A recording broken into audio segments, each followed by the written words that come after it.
Hi, I'm Atul Rana and I'm an online tutor based in London right now. Hi, I'm Paul, and I'm a chemistry tutor based in Burnley, Lancashire right now. Brilliant. So we're streaming in a bunch of places, including the BitPaper page. So what we're talking about in this live stream is a few must-have, absolute essentials from your computer and internet connection point of view to get right for your online tutoring. So if you don't get these right, you'll have a very like a choppy exchange between you and the student. Your online tutoring, the last thing you want to do is like dealing with technical problems, having choppy audio, choppy video. It kills an online tutoring session. So you want to avoid all that.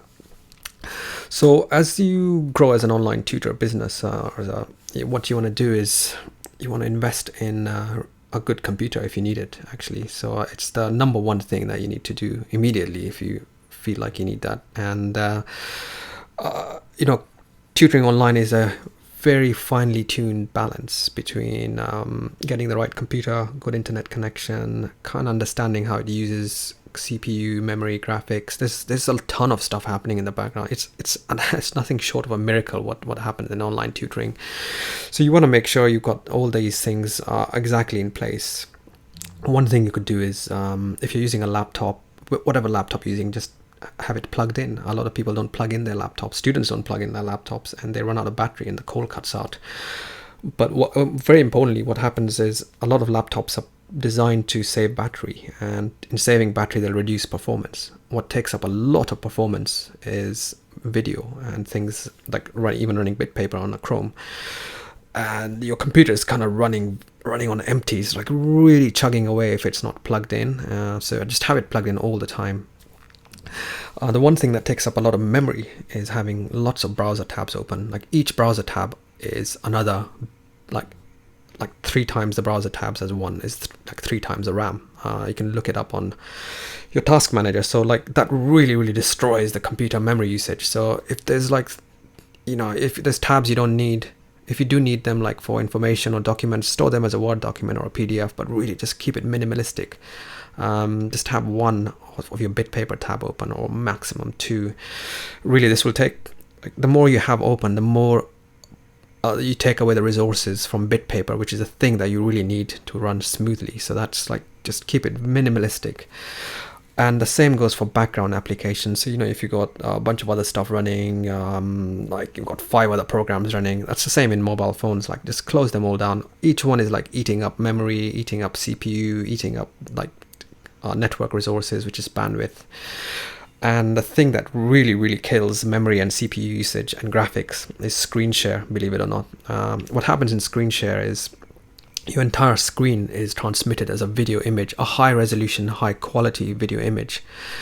And that's actually a more high quality, high resolution video image than this one you're seeing on a webcam, because a webcam just takes a small sort of image and compresses it and sends it. But a screen share and a webcam is as a much intense usage you can get out of a computer. It looks like a very simple bit of technology. So if you can, really, especially on BitPaper, avoid screen share as much as possible. Like, we know that some people just run an entire session on screen share, and that's like, it's very intense for a computer. So onto so things like a Chromebook or a Kindle tablet, these are not suited for online tutoring. These are not proper computing devices. As a tutor, you should not be using them. Your students may use them, just about get away with it, but yeah, you should always get a proper laptop. A desktop. I use a desktop. I know it's like a 4-year-old desktop. It's an i7. It's got 8 cores. It's got like 16 gigabit RAM. I know for sure the problem is never on my end, like internet connection or anything. So yeah, but I know, Paul, that you've also invested in computers. Maybe you can take us through your journey, why you bought the computer first place, and how it is, what it is, how it works for you. Yeah, sure. So the laptop I have, I originally bought when I was face-to-face tutoring, so 4 or 5 years ago. And, I thought I could get exam papers on it, resources on it to take to my students' homes. In the end, I found out, I didn't need it because the students had laptops, MacBooks, desktop computers, and we could go on there. And rather than me asking for their Wi-Fi password, we could just go on their computers, use their Wi-Fi, and you'd find resources that if we needed them. And so my laptop basically sat in my briefcase doing nothing until I started to move into online tuition just over a year ago. And I thought, oh, I can make use of my laptop. Fortunately, when I did buy it 4 or 5 years ago, I did know something about future proofing, so I bought the best I could afford at the time, which was at that time an i5 processor, and it came with 4 GB of RAM, which sounds very low now, but at the time it was okay. And since then, I've upgraded it, as we talked about in a previous video, with a better webcam and a better microphone than the inbuilt webcam and microphone. And I'll be looking fairly soon to upgrade the RAM from 4 GB to 8 GB, because I know when I bought this, it did have upgradable RAM. That's something I did think about when I purchased it. And so I know it's a good laptop for when I'm online tutoring. Yeah. And you mentioned again that you feel confident that the problem is never on your end because you've got a good laptop and a good internet connection, which is the thing that I'm going to now go on to. Again, you can have a really great computer and a laptop, but if the internet connection is not good enough, you end up with that becomes the bottleneck. So you want to avoid the bottleneck. You want both a really good computer and a good internet connection. Now, a good internet connection is quite a vague term, so it really means two things. One, it's got to be a fast connection. Fast means it's got download speed and an upload speed. Download means how quickly the information is getting to you. Upload is how quickly you are sending the information out to someone else. So both of these speeds have to be pretty good. Most internet connections these days are they're asymmetric, so the download speed is faster than the upload speed, sometimes 10 to 20 times. But you really want a connection that's got a very good upload speed as well as a download speed. And we'll give you these numbers. This on the bit paper manual, for example, but definitely more than 1 megabit per second upload. Ideally, like 5 megabit per second upload, and download as well, more than that. And the other thing is, you can still have those great connections, but the connection may not be stable. So a Wi-Fi connection is highly dependent on how far you are from the router. So this is basic physics. Like Wi-Fi works by diffracting the signal out of the router box. The further away you are from the router, the weaker the signal gets by an inverse square method. What that means is if you're twice as far from the router, then your signal diminishes by 4 times. If you are 10 times as far from the router, your signal diminishes by 100 times. If people are in the way, if walls are in the way, you get all these kind of things that add to the signal strength being depreciated pretty significantly. And also you may have the signal might just chop out for some reason, very temporarily. The second it chops out, becomes too weak, that's unstable, so you've got a problem. You can avoid all of these problems. Wi-Fi is great technology because it's allowed us not to have wires anymore, but actually the best thing is to have a wire from your router to your computer, a physical connection. I've got one, and I know, Paul, you did it as well, so maybe you can talk about how it helped you once you got your LAN cable. Yeah, I mean, again, when I first started at online tutoring, I went with what I had, which at the time was a 10, 12 megabytes download internet connection, which is about average at the time. But I noticed when I was online tutoring that I would get some connection issues. And I was using Wi-Fi at the time as well.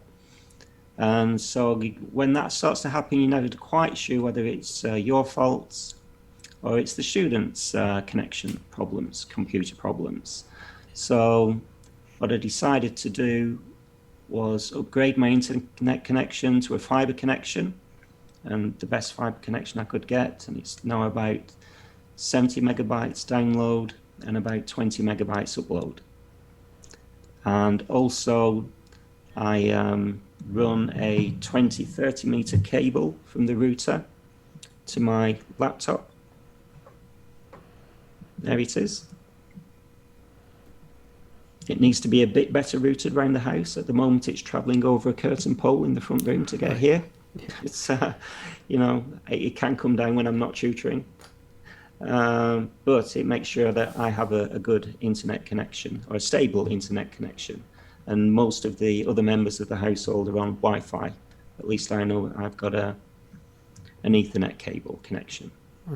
So now I know that if there is a problem when I'm online tutoring, it's not likely to be at my end, it's more likely to be at the student's end. And then we can look into them closing down browser tabs, or